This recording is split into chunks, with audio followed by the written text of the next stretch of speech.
जहां अनंत की पहली धड़कन उतरी थी और जहां आज भी सृष्टि आदर से मौन हो जाती है, वही है काशी।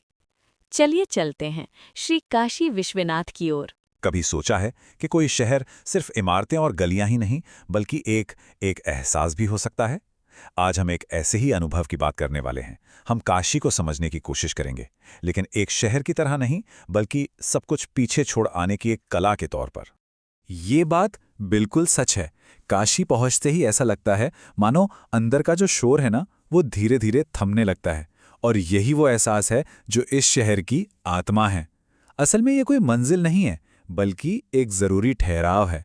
हम सबकी इस भागती हुई जिंदगी में एक सुकून भरा पल। आप देखिए, हम सबकी जो बाहरी दुनिया है वो शोर, हलचल और लगातार बदलाव से भरी हुई है ना?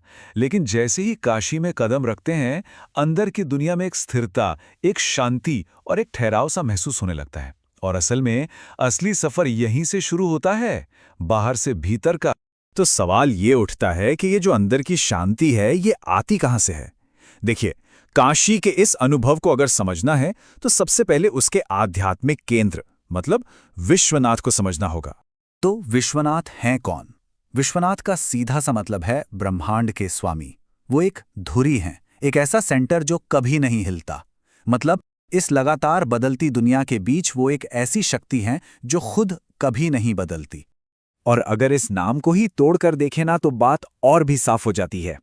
विश्व यानी ये दुनिया जो हर पल बदल रही है, जो फ्लीटिंग है, क्षणभंगुर है। और दूसरी तरफ है नाथ, यानी वो स्वामी जो इस सारे बदलाव के बीच भी स्थिर हैं, अटल हैं। और यही तो है काशी में शिव की मौजूदगी का मतलब। वो जीवन के हर उतार चढ़ाव के बीच स्थिरता का एहसास है। और देखिए, यही सबसे जरूरी बात है। काशी में शिव की जो मौजूदगी है ना, वो कुछ करने का काम नहीं है, बल्कि सिर्फ होने का एक एहसास है, एक स्टेट ऑफ बीइंग है। यहां किसी चमत्कार की उम्मीद नहीं की जाती। यहां तो बस एक शांत सा भरोसा है जो मन की सारी बेचैनी को अपने अंदर सोख लेता। अच्छा, काशी की इस स्थिरता को समझने के बाद अब हम उसके एक ऐसे पहलू की तरफ बढ़ते हैं जो शायद कुछ लोगों को विचलित कर सकता है। हम बात करेंगे अग्नि, जल और स्वीकृति की, क्योंकि यहाँ जीवन और मौत को एक बिल्कुल ही अलग नजरिए से देखा जाता है। कहते हैं काशी में जीवन और मृत्यु साथ साथ चलते हैं। एक घाट पर आरती की घंटियों का शोर है तो ठीक बगल वाले घाट पर चिता की खामोशी। लेकिन ये कोई विरोधाभास नहीं है, ये तो एक बहुत गहरी स्वीकृति है, एक एक्सेप्टेंस है। तो जाहिर है मन में यह सवाल उठता ही है, मणिकर्णिका घाट पर जो चिताएं जलती हैं वो क्या सिर्फ जीवन का अंत है या किसी तरह की मुक्ति? और इसका जवाब एक बहुत ही सरल लेकिन गहरी बात से शुरू होता है। यहां आग का मतलब ही बदल जाता है। यहां आग सजा नहीं है, बल्कि मुक्ति है। जीवन भर के जो बोझ है ना, उनको एक खामोश विदाई देने का तरीका है। तो मतलब यहां आग डर की निशानी नहीं है, बल्कि बोझ से आजाद होने का आखिरी कदम है। और फिर गंगा, गंगा यहां पाप धोने के लिए नहीं है। गंगा स्वीकार करती है, सब कुछ स्वीकार कर लेती है, हमारे डर, हमारे अधूरे सवाल, हमारी खामियां, सब कुछ। तो ये शुद्धिकरण से कहीं ज्यादा स्वीकृति का, एक्सेप्टेंस का प्रतीक है। और जीवन और मृत्यु को स्वीकार करने की यही जो ताकत है ना, यही काशी को एक अटूट शक्ति देती है। एक ऐसी शक्ति जो इसके इतिहास में साफ साफ दिखाई देती है। चलिए इसकी इस न टूटने वाली याददाश्त के राज को समझते हैं। आप इतिहास उठाकर देखिए, इस शहर को अनगिनत बार तोड़ा गया, अनगिनत बार जलाया गया, लेकिन ये हर एक बार फिर से उठ खड़ा हुआ। पर ऐसा कैसे? क्यों?